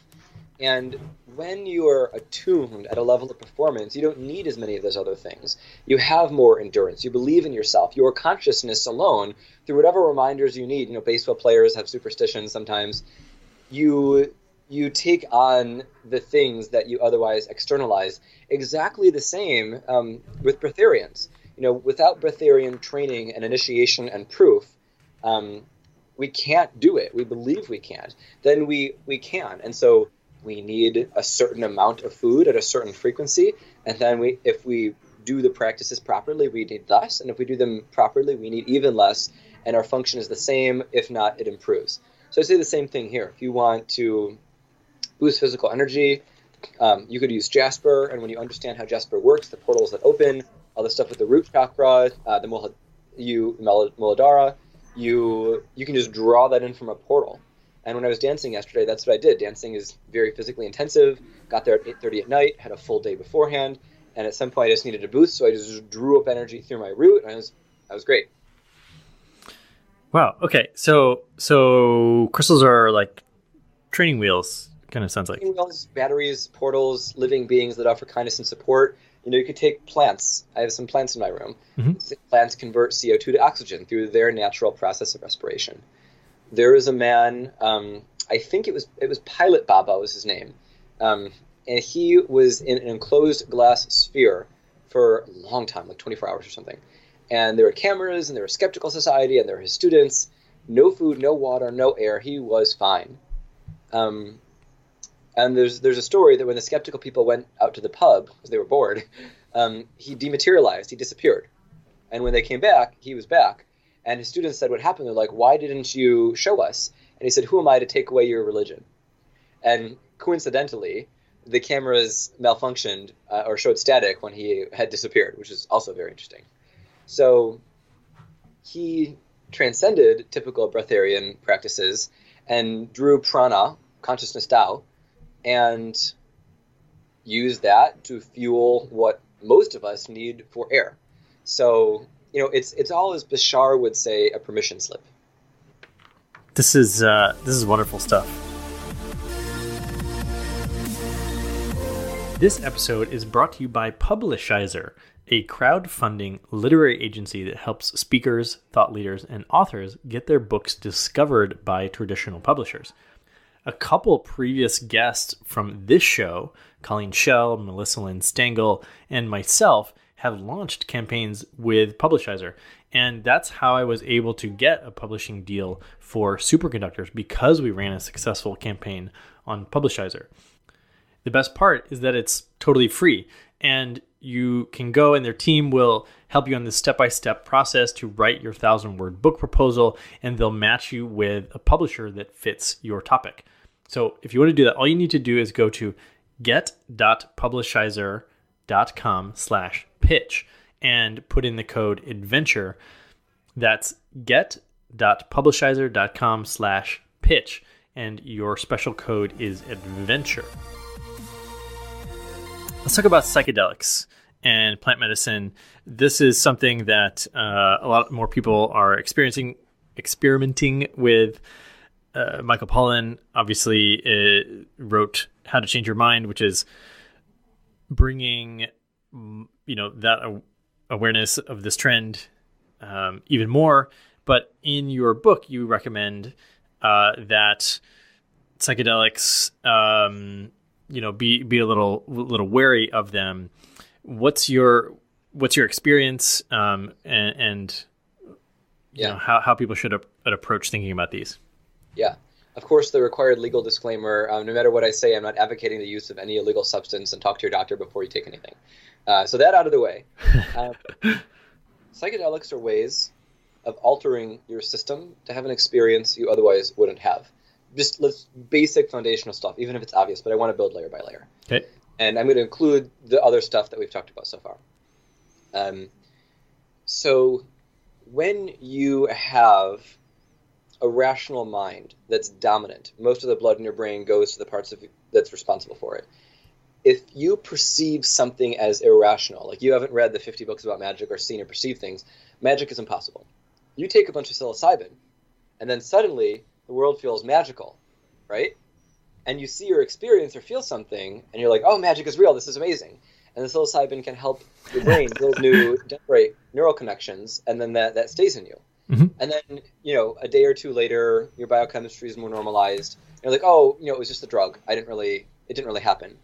And so then you microdose and you get magic. And when you're microdosing, you have less, but you're still more open. And you're like, oh, wow, I'm mostly here. I'm a bit open, but I'm still here. And that happened again. So what does this mean? Is it more likely to be real? And one of my favorite quote for this is from Lev Grossman's The Magicians, the TV show, not the books. Both are excellent. And Quentin was at a party. I think the god Bacchus had this whole thing. And Quentin had a lot of drugs in his system. And Julia, his friend, made sparks appear out of her hand. And that was at a time when magic was dying or going away. Sorry for any spoilers. It doesn't matter because it's exciting. It's exciting anyway, and it's a great show, and sorry about that. And he told somebody after, and they're like, are you sure? And Quentin said, drugs were involved, but what I saw was real. And I think for most of us know, unless you have a massive superhero's journey dose, as Alan Watts would say, if you take psychedelics, your perceptions are altered, perhaps enhanced, but you don't see things that don't happen. You don't see cats levitate and fart sprinkles. You might hallucinate, visualize in your mind's eye. You might think about it, or if somebody jumps, it might seem like they're jumping in slow motion. But generally, you don't see super impossible things. Maybe a couple things. Maybe you're at a festival and you see a cloud split in half. If somebody took it in half with their wand, and you have psychedelics, you're like, wow, and you go off. And then people who didn't have psychedelics describe it, and you're like, wow, that was powerful magic. And about magic in the books. And this is a big topic, and I want to do it justice, and obviously it could be an entire podcast episode. Sure. So first blood is moved from a logically dominant, restricted part of your mind elsewhere in your brain, and parts of you that may have been closed off in every sense of the word are now open, and more open-minded, more open everything. Now your meridians and your chakras, where energy flows, also get open, so you can see, feel, and perceive more. And the typical old stuff that was said about a bad trip or a good trip, set and setting, have to do with psychology. You have some buried memories of trauma, you have some anger that you haven't left out, some fear you haven't left out. You take a lot of some psychedelic, LSD, whatever, and it comes up, and you're like, it's your whole world, and there's no skilled, qualified, trained person to help you process that emotion, that feeling, so it dominates your world, and you have a tough experience. That happened to me once. So it's good to know what stuff involved. And before I used any psychedelic, I researched each one for 20 hours, and I started with a very small amount, and I slowly built up.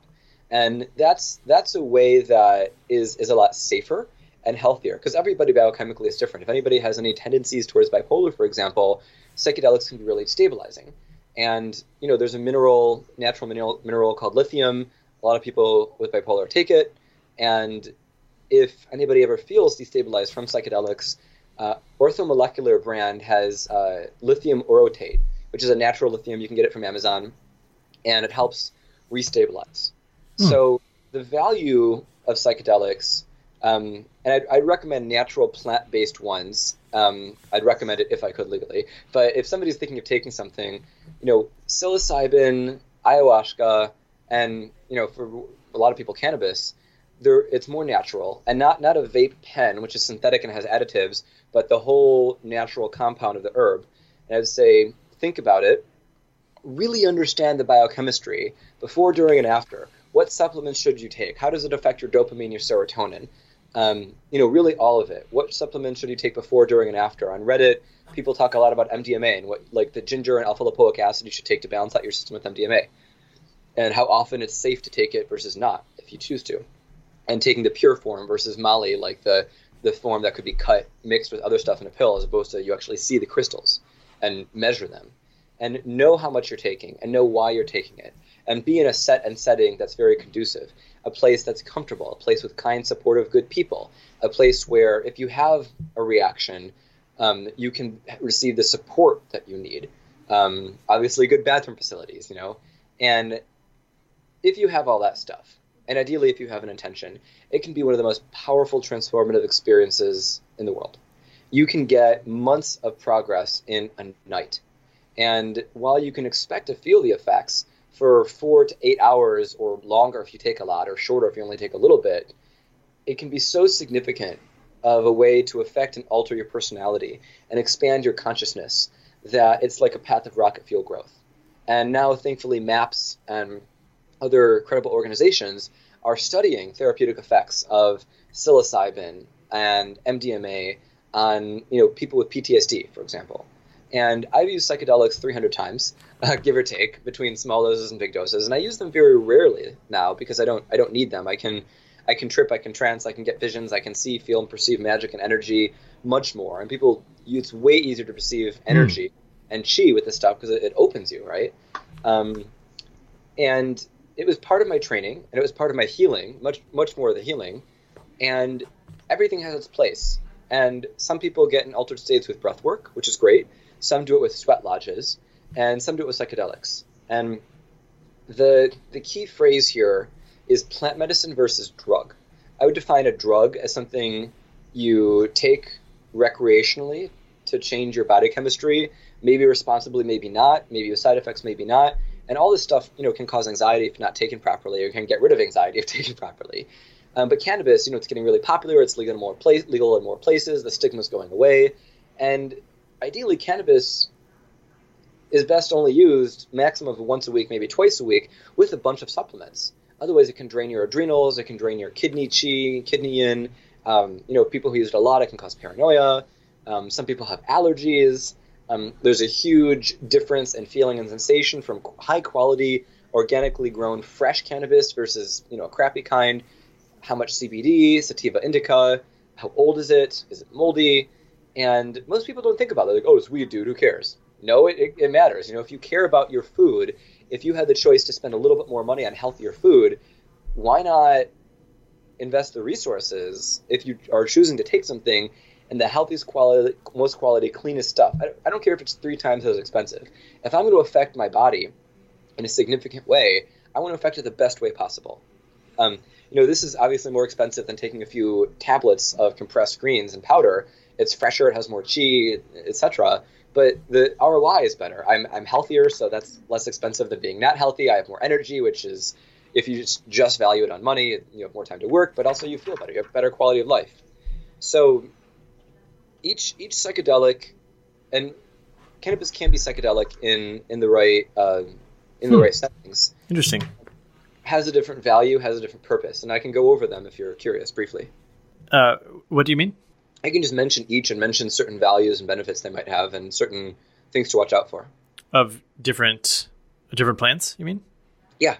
Okay, yeah. So, finishing with cannabis, it's the most accessible for most of us, and it's the most easy to modulate. So if you take mushrooms or LSD or MDMA or ayahuasca, it's harder to modulate because you have to digest those. With cannabis, if you smoke it or vape it, you feel it in 10 seconds. And I actually like to give it 10 minutes because you really want to feel how it is within you when you move, when you think, when you focus. And I would say, for people who drink, most people over 21 have drank alcohol, you know how you feel with one drink, with 2, 3, 4, 5. But I've met so many people who are like, oh, I don't smoke weed because it does this to me. I'm like, well, how much did you smoke? Like, well, a bowl or 2 bong hits. I'm like, well, did you have one hit and wait 10 minutes and then another hit and wait 10 minutes and measure it out? Mm-hmm. And, if you order it from a good dispensary, they'll say how many milligrams of THC per container. And if you really do it scientifically, like alcohol, and it's easy to be scientific because the data has been out for a long time, you know what you're putting into your body. And if you know what you're putting into your body and you take, 1 literal minute and cross-reference it with your body weight and your diet that day and the day before and your sleep and caffeine and other stuff that will really affect you, literally it doesn't take long, you'll know, oh, wow, these are the circumstances under which I'm taking this to see how I feel. And when you do that, you know eventually what you need to get to a certain state. And obviously if you do it more, you get habituated, you build tolerance, that changes. But if you want to get to a state where you're a bit open, you're a bit energized, but you're not high to the point where you lose your ability to function or talk logically or do other things, then for some people it might be 1 hit. For some people it might be 5 hits. But starting small is really the best way to honor your body and gain valuable knowledge for life. I know if I have 4 or 5 drinks and I don't do any consciousness stuff and I don't take any supplements, that's enough for me. I'm good, and I rarely drink, like once every 3-4 months if it's just the situation calls for it. I like to be of unity consciousness and be open to most anything. So that's it for cannabis. And there's so much on there. I don't need to talk more about it. And Spirit Science has a great video on how in the Nixon era it was criminalized, how there's a lot of false evidence about its harmful effects and propaganda. And, again, it's a powerful herb. It's a powerful medicine. It can be abused. It can be used properly. So psilocybin, which I've been mentioning, that too can be different. The amount of mold on psilocybin can affect your state. The amount you take, people say a mushroom, there's big mushrooms, there's small mushrooms. What you had before, do you take it in tea? Do you physically eat it? For that too, it can be a bit harder to dose because it takes, for some people, an hour and a half to hit fully.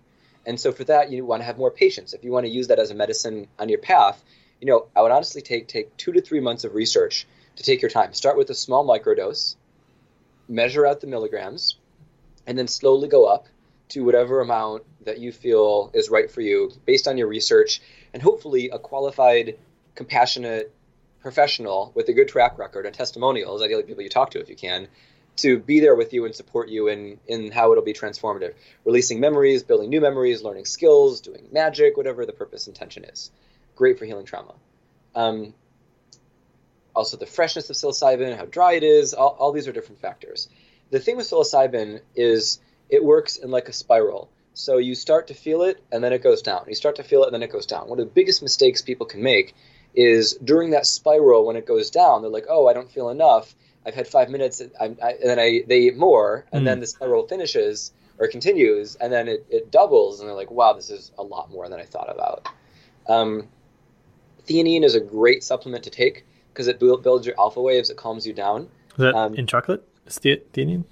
Theanine, yeah, L-theanine. It's in green tea. It's a supplement. It's pretty inexpensive.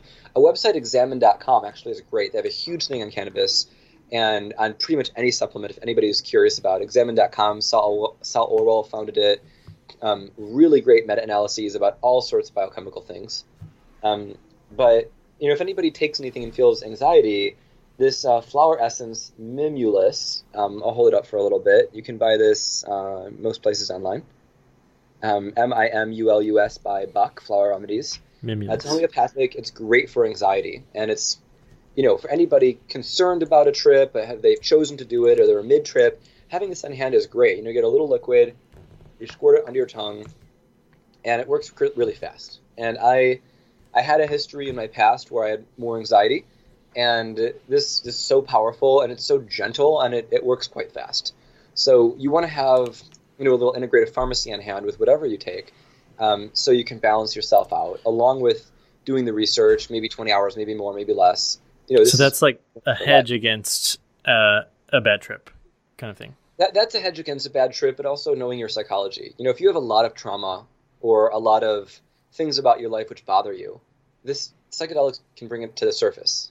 Alcohol can bring it to the surface. Anything can.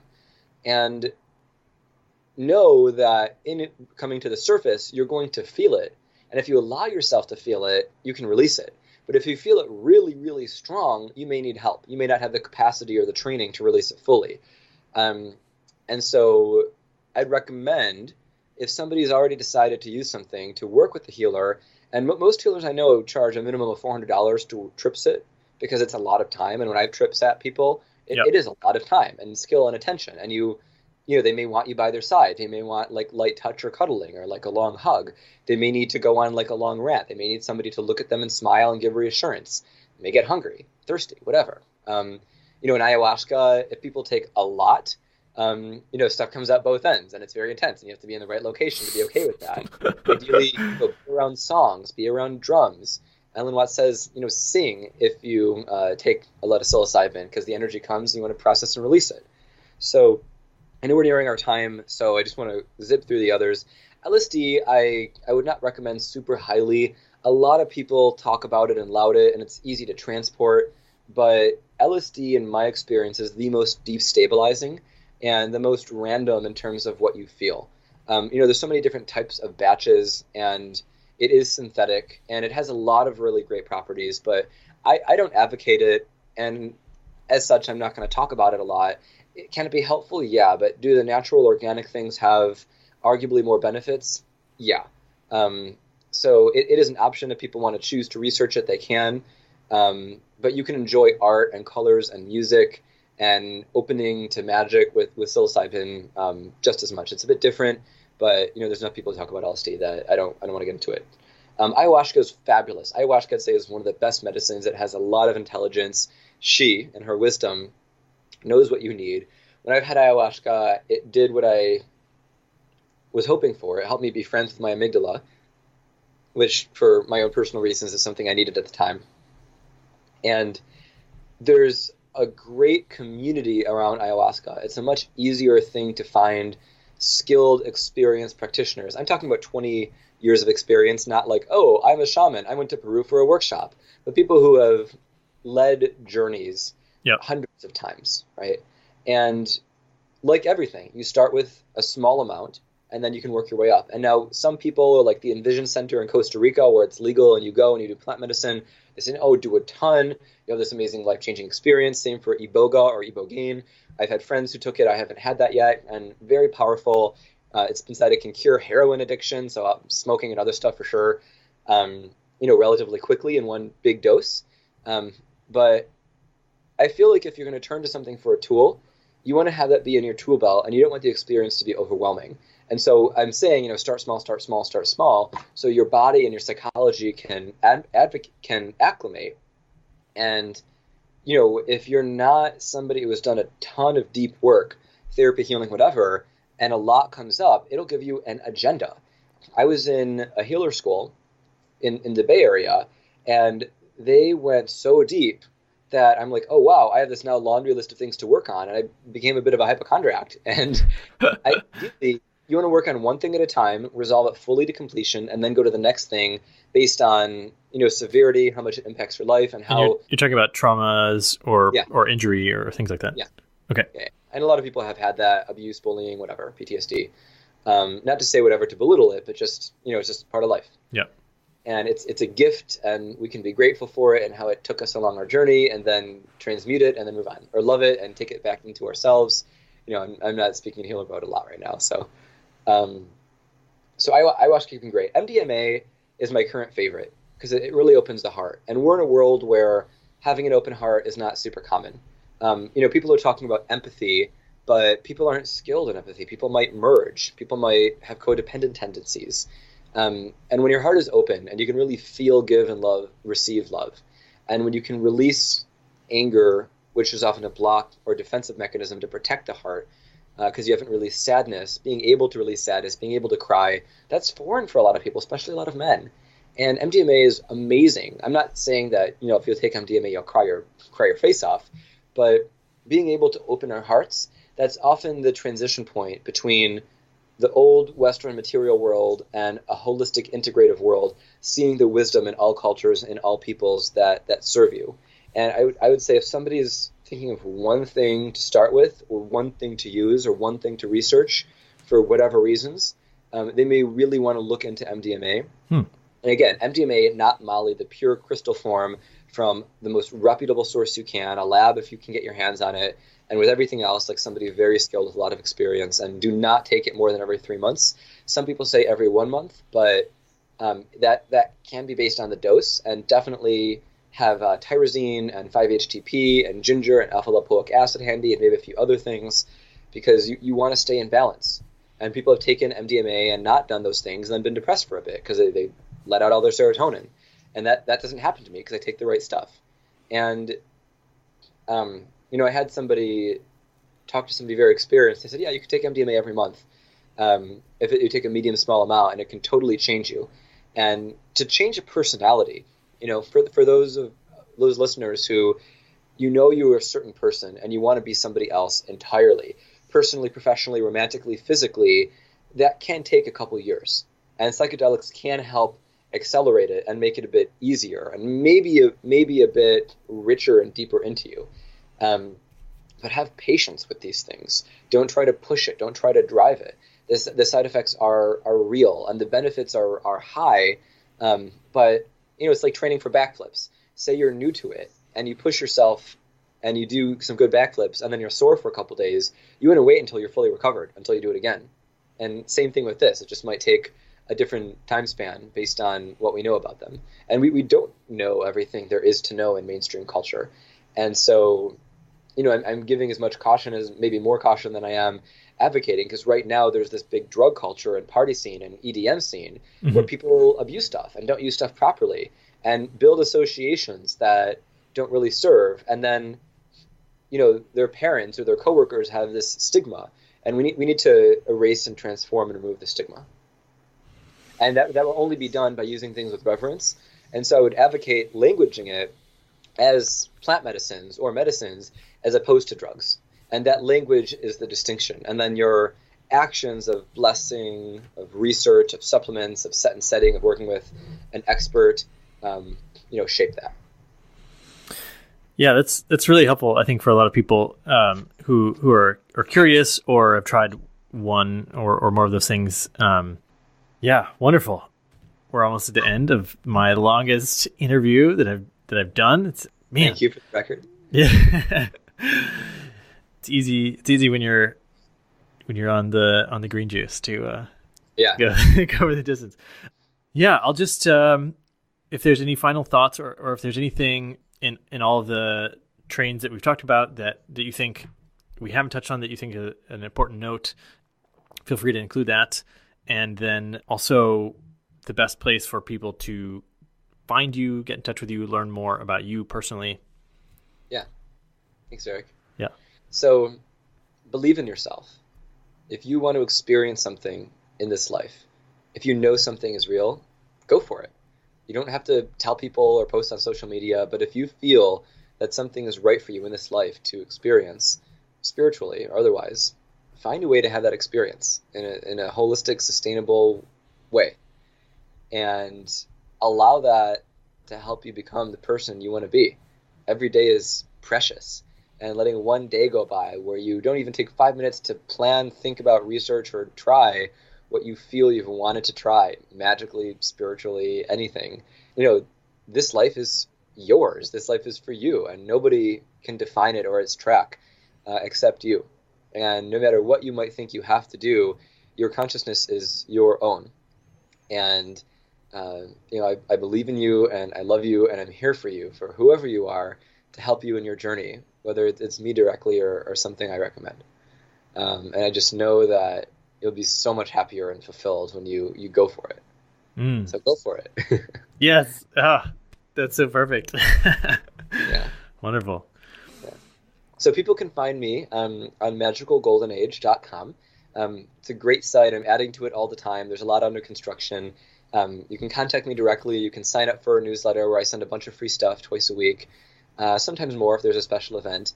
And Wizard School is great. All the stuff I talked about today, I go into in deeper detail. And there's a money element to that to help me be able to have a lifestyle where I can dedicate to this full time and then give back to humanity building temples. So that's just an energy exchange, heads up. But there's a ton of free stuff too. And my book, Magic is Real, you can find it on Amazon by David Solomon. And it's in the email newsletters and it's on the site. And I have a Patreon site for people who just want to support what I'm doing in these missions, patreon.com/magicaljoy. And, it's Instagram. I have Sorcerer David, SORCERER, post a few times a day there. And youtube.com/magicisreal. And so if people want to work with me, I do one-on-one work. And what I recommend is working once a week on something powerful for a life upgrade. I'm on my 13th company, so I do business coaching, I do life coaching, I do spiritual training, magical training, healing work. I don't just talk about the stuff we talked about today.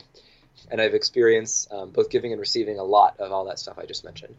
And being able to change your life and find your purpose, like your purpose, and just know that deep down, whatever language you use to describe it, is amazing.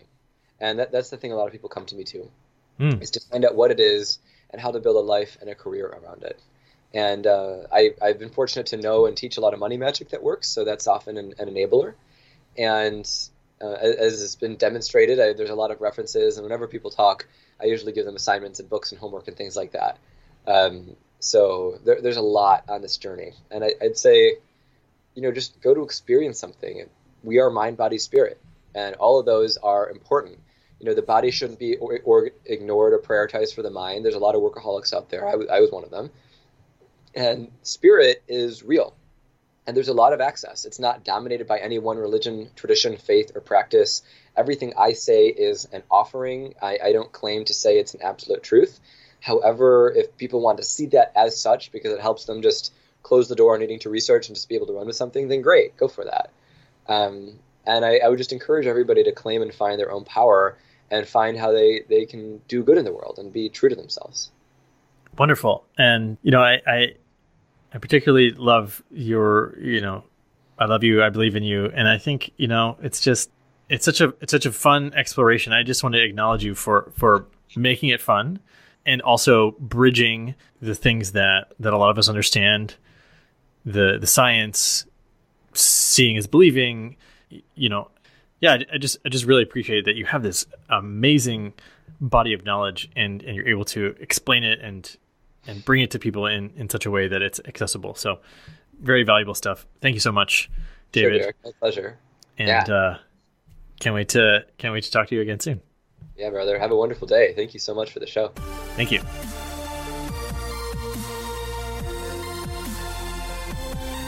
All right. For those of you that made it through the end of that long episode, you guys are amazing. Thank you for sticking with us to the end. And I'm really curious, what from that episode piqued your interest? What are you going to take with you? How are you going to apply what you've learned, or what are you curious to investigate more? Because there was so much that we covered. David and I think it'd benefit me for the show, and it would benefit him to know what you're really connecting with. So you can get in touch with him, of course, on Instagram, and me. You can send me an email, derek@derekloudermilk.com. Leave a review for the show. That's always super helpful. Or get in touch with me on Instagram as well. That's all for today. Thank you so much for listening. Now it's your turn to go out there and be adventurous.